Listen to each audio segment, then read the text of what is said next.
Hello mga kapatid, mga kadada, sa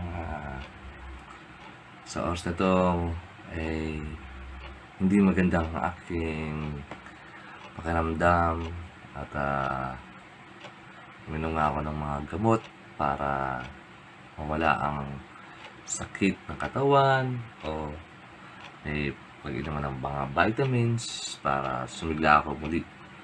Dahil medyo napagod tayo sa mga ilang araw na pagbibigay ng relief goods sa ating mga katutubo at dumaga.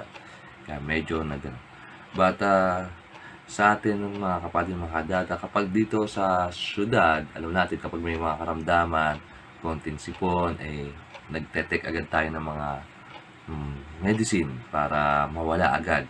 Lalo na sa mga panahon ngayon. Dahil meron tayong lumalaganap na isang karamdaman o isang sakit na kinakabahan at kinakatakutan ng ibang mga ng lahat na yung COVID. But sabi nga, kung ikaw ay patuloy kumakain at mamamasustansya at uminom ng mga vitamins, so ito'y mapaglalabanan din natin at maging lagi mag-exercise. But sa panahong ito, sa atin, tulad ng sinabi ko, sa ating mga dito sa ating syudad, konting lagnat o konting sakit sa ulo ay nagte-take agad tayo ng mga medicine. Or kaya kung may medyo malala at nakakatakwa tayo agad, pumupunta agad tayo sa klinika upang sa emergency hospital para magpa-check up, para malaman kung ano yung karamdaman na meron tayo sa araw o sa panahon na ikaw may sakit. Ayun, karamdaman may sakit, malalaman nyo sa oras na to ay nais ko rin na kung dito sa syudad ay may mga tinetek na gamot o maging herbal din may mga tinetek. But sa kabundukan, ano kaya mga first aid kapag may nagkakasakit sila, nagkakaramdam sila o may mga pananakit sa kanilang mga katawan o anuman nakaramdaman sa mga sa kabundukan. Siyempre, malayo sila sa syudad, malayo sila sa kabiasnan o sa ospital. Iba ang pamaraan ng kanilang pagpapagaling o ng mga dahil kakulangan sa mga gamot doon sa kabundukan, lalo na sa mga tutubo. Siyempre, yung makalumang medicine na halaman na yun ang tinetik nila para malunasan ang kanilang karamdaman, mawala ang kanilang sakit. Yan. Kaya sa video ito, nais kong ipakita kung anong mga paraan, kung anong nila kung sila'y nagkakasalakit, lalo na kung malalang sakit, kung paano nila mararamdaman, o ano yung ginagawa nila na parang first aid nga ba. Yung first aid dito sa syudad o iba yung first aid dun sa ginagawa lalo na sa mga katutubo natin na kasama natin doon. Kaya ito ngayon po natin, tingnan nyo natin kung konting kaalaman sa mga matatanda doon sa katutubo kung paano nila hinahandle ang kanilang karamdaman o sakit sa kanilang araw-araw na pamumuhay. Kaya mga kapatid, mga kadada, bago kayong magpatuloy, mag-like and share muna and subscribe and notification bell upang patuloy ninyo at patuloy nyo pa rin masubaybayan ang mga eksena experience na dinadala ko sa inyo. See ya!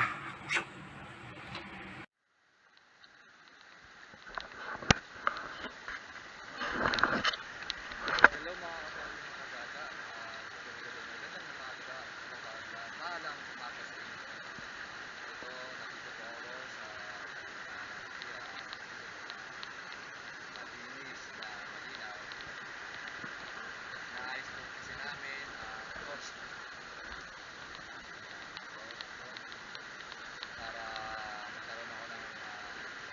tubig na galing sa bukal. Kaya ngayon, sarap maligo mga kapatid na kalata. Mga kapatid, yun dito. Nangyari, water vlog.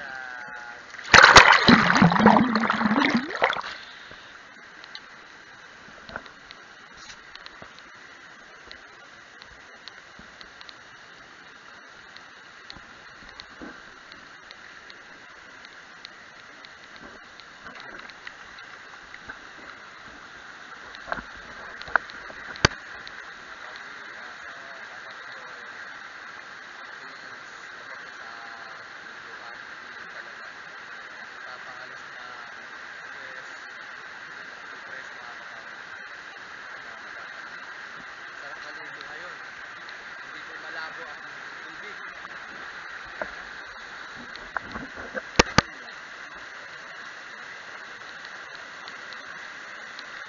Sarap siya.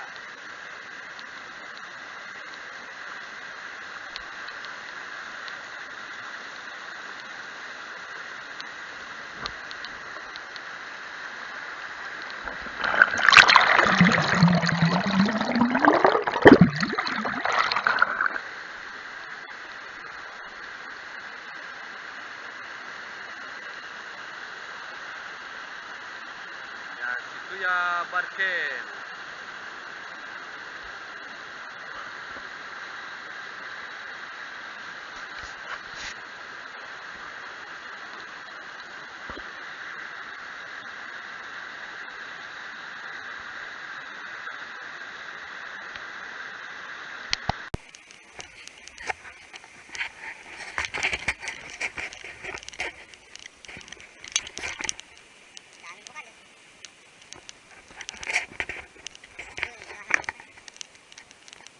Wow, ang ganda dito maligo. Oh. Pabisan.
Gamot. Anong gamot? Herbal, herbal. Herbal. Anong herbal? Herbal na pampadagdag sa dugot. Payatuan ang uho. Oh, okay. Mayot. Para tingnan ko kung anong pwedeng gamot sa'yo. Ano ba masakit sa'yo? Na ano ba yung para siyang sumasakit kung tagiliran ko. Pumapayat ng pumapayat. Baka sa ano yun eh. Dito daw sa ito. Makalita ko naman sa LTI. Pwede rin. Ah. Pwede rin sa complication na ng katandaan. Katandaan. Talagang bahagi na yun ng matatanda. Oo. Kaya kailangan yung pagkalinga at pag-ano ng mga kabataan na huwag mawawala. Herbal.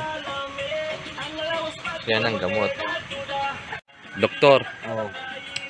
Kung matandang kalbo. Mm-mm. Kaya literatura Utol sinaing tat, anuhin ang baboy. Noon pa naman wala talagang mga doktor. Ay, Herbal talaga dito. Tabakuhan. Baboy mo! Wah, may Tawagan baboy. mo! Si! Hey! Su! Hey! Kayo din yan. Herbal.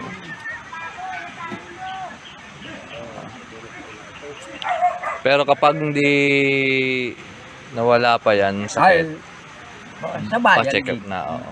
Pa Dahil na ang nakikita ko sa mga oras na ito, kaya hindi gaanong umiepekto yung amin na gamot dito sa kabundukan sa kadahilanan din na yung kinakain namin ay hindi na perfecto na yung yari lamang namin kung hindi may yaring galing bayan. Oo.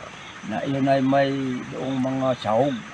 Okay. Mahirap po na mabangon pastor yung gamot namin dahil na mayroon din nagsasabi sa akin na ang yung mga gamot natin na gamot ninyo na pagtatabi mo sa naman na. ala na at doon tayo humilig sa tagabayan na mahal naman yung naibabayad na isa pa ikukubli ng doktor yung karamdaman ng tao na para maginhawa di aahon sa gubat. Pagdating sa gubat, malalamigan uli, iyon.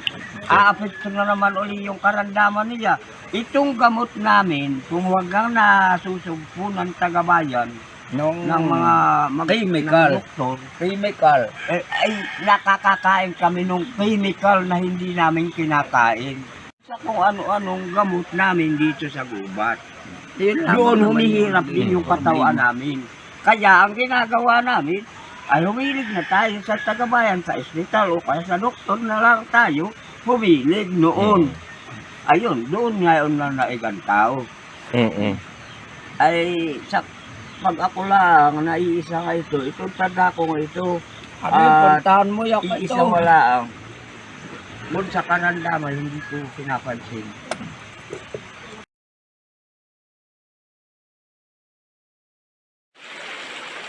Hello mga kapatid mga kadada, ito nandito ako sa Ilaya. Yan. Ilaya Batisan. Batisan po. Pupunta kami dun sa pagawaan ng sawali. Titingnan namin kung tapos na yung pinapagawa namin sa wali. Ayan, si Kuya Barkel. Ayan, ito yung Batisan sa Ilaya.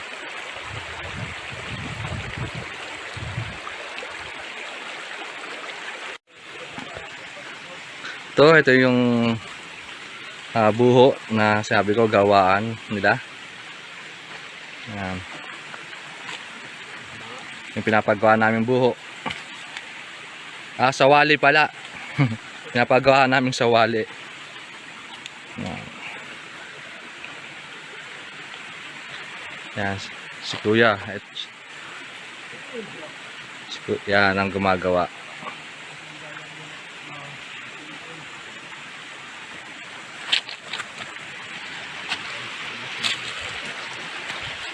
Ang aga, ano pa yan? Ang tao, ano dyan? Ano kasi nagtatagtad pa ng buho. Nagtatatad to pa. Ay, sarami noon. Yan.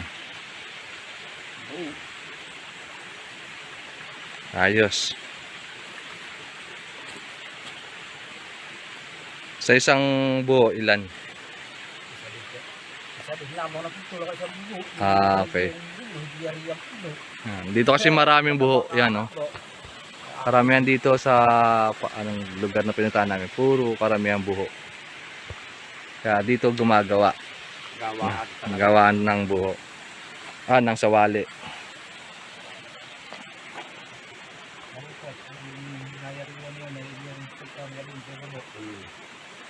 Bukas daw ang kayari siya, pagkasimba, Mm. pupunta ka doon sa kanya at siya nagsisimula ng magyari. Pagkasimba, papailaya ka ulit. Doon Ayos sa kanya siya. na doon sa bahay, doon sa baryo.